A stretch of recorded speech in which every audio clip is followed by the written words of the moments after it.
Ang 10 utos. Sinabi ng Panginoon, Ako ang Panginoon na inyong Diyos, na naglabas sa inyo sa Ehipto kung saan kayo inalipin. Huwag kayong sasamba sa ibang mga Diyos, maliban sa akin. Huwag kayong gagawa ng mga Diyos-Diyosan na anyo ng anumang bagay sa langit o sa lupa o sa tubig. Huwag ninyo itong paglilingkuran o sasambahin. Dahil ako ang Panginoon na inyong Diyos, ay ayaw na may sinasamba kayong iba. Pinaparusahan ko ang mga nagkakasala sa akin, pati na ang mga anak hanggang sa 3 at 4 na henerasyon ng mga napupuot sa akin. Pero ipinapakita ko ang aking pagmamahal sa napakaraming henerasyon na nagmamahal sa akin at sumusunod sa mga utos ko. Huwag ninyong gagamitin ang pangalan ko sa walang kabuluhan. Ako ang Panginoon na inyong Diyos ang magpaparusa sa sino mang gagamit ng pangalan ko sa walang kabuluhan.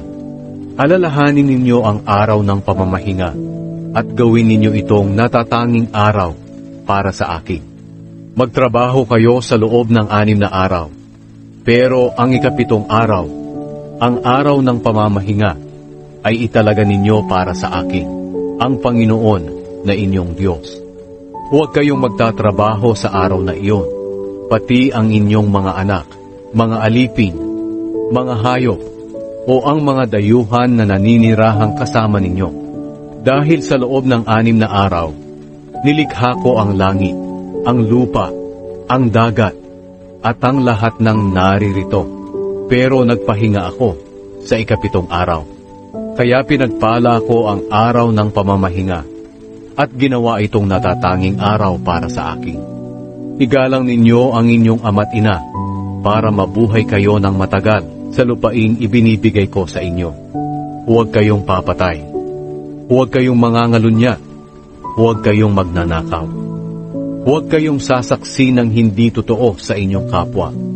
Huwag ninyong pagnanasahan ang bahay ng inyong kapwa o ang kanyang asawa, mga alipin, mga hayop,